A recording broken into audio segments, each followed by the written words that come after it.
한마디로 우리가 몰라서 그렇지 대한민국의 검찰은 정말 수많은 공문서를 위조를 하고 있는 공문서 위조 범죄 집단일 수도 있다라는.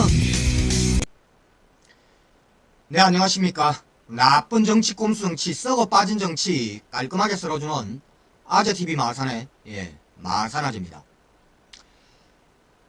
네, 이성윤 서울중앙지검장이요 지금 기소가 되어 있습니다. 자, 이렇게 기소가 되었다라는 것은 조금 있으면은 재판이 열린다라는 그런 이야기가 되겠지요. 자, 그런데 지금 이성윤 서울중앙지검장이 이렇게 기소가 되어서 재판까지 받게 되는 그 중요한 사유가 무엇이냐, 바로 형사사건의 중요한 절차를 위반을 했다랍니다.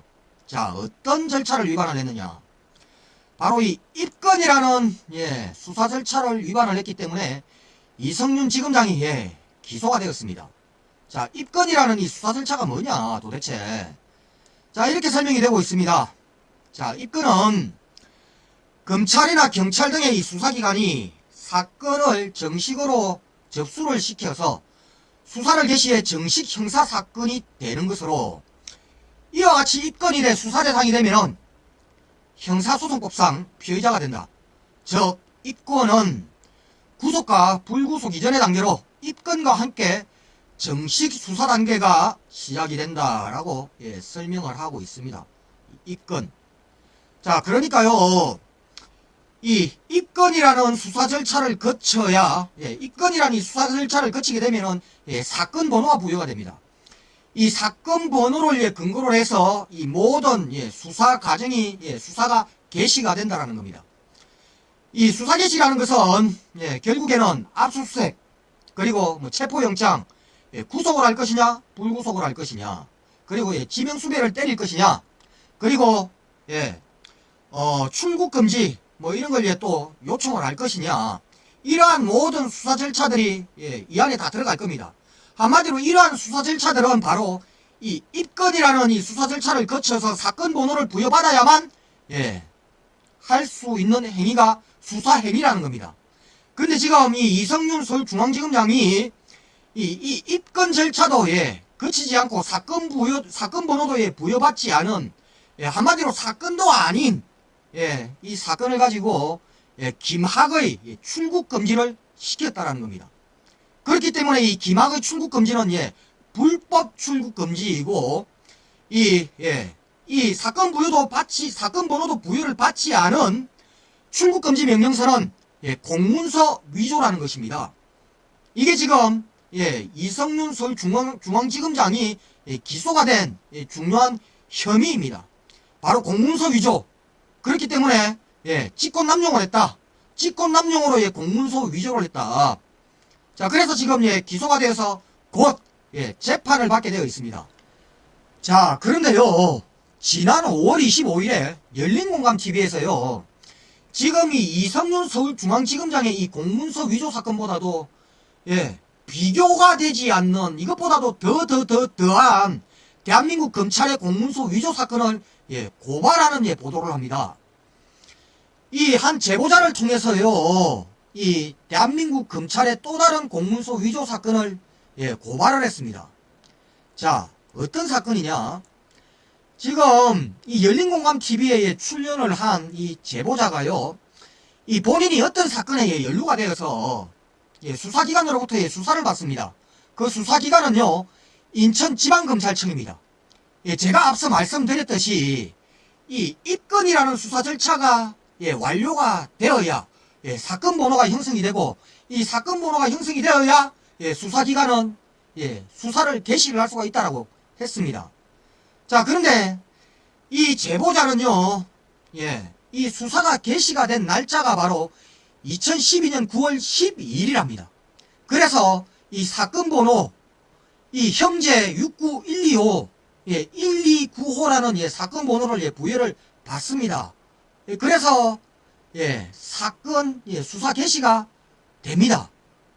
자, 그런데요 정말 기가 막히고 말도 되지도 않는 그런 일이 벌어졌습니다. 자, 이 제보자는요, 예, 출국 금지가 떨어집니다. 그런데요, 이 출국 금지 명령서가 발부가 된 게 2012년 8월 27일입니다. 2012년 8월 27일. 예, 그런데요, 이분은 또 지명수배까지 내려졌다고 합니다. 그런데 이 지명수배가 내려진 날짜가요, 2012년 8월 28일이라고 합니다. 2012년 8월 28일. 자, 지명수배에 이어서 이분은요, 이 제보자는요, 예, 구속영장이 청구가 되어서, 예, 구속수사가 됩니다. 이 구속영장 청구가 된 게 2012년 8월 30일입니다. 2012년 8월 30일. 자, 지명수배가 내려진 게, 출국금지가 내려진 게 2012년 8월 27일. 거기에 이어서 지명수배가 떨어진 게 2012년 8월 28일. 그리고 구속영장 청구가 되어서 구속수사가 된 시점이 2012년 8월 30일입니다. 그런데 이거 이상하지 않습니까? 이분의 입건 처리가 되어서 수사 개시가 된 시점은 2012년 9월 12일입니다. 그러면은 이 제보자의 사건과 관련해서는 2012년 9월 12일 이후에라야 구속영장도 청구를 할 수가 있고 지명수배도 때릴 수가 있고 그리고 출국금지 요청도 할 수가 있다라는 이야기입니다. 그런데 이 제보자 사건에 있어서 2012년 9월 12일보다도 훨씬 더 이전인 8월 27일 날 출국금지 명령이 떨어지고 8월 28일 날 지명수배가 떨어지고 8월 30일 날 구속영장이 청구가 되었다. 그러니까 이 모든 수사 행위들을 하기 위해서 만들어진 이 공문서인 지명수배 요청서 그리고 구속영장 청구서 그리고 출국금지 명령서 이와 같은 공문서들은요 이들이 이러한 행위를 할 수 있는 9월 12일 이후에라야 작성이 되어질 수가 있는데 그보다도 훨씬 더 이전인 8월 27일, 8월 28일, 8월 30일 날 이런 공문서들이 만들어졌으니 이러한 공문서들은 바로 위조가 되었을 그런 가능성이 아주 크다라는 겁니다. 자, 이성윤 서울중앙지검장에 이 김학의 출국금지를 시켰다라는 것, 이 혐의가 바로 이와 같은 논리로 적용이 되어서 지금 이성윤 서울중앙지검장이 기소까지 된 사건입니다. 네, 바로 이 문서 위조 사건. 대한민국 검찰이요. 이 이성윤 서울중앙지검장의 이 공문서 위조 사건 말고도 문서 위조라는 이 사건을 가지고 대한민국을 발칵 뒤집어놓은 또 다른 사건이 하나 있지요. 바로 정경심 교수의 이 표창장 이 사문서 위조라는 이 사건.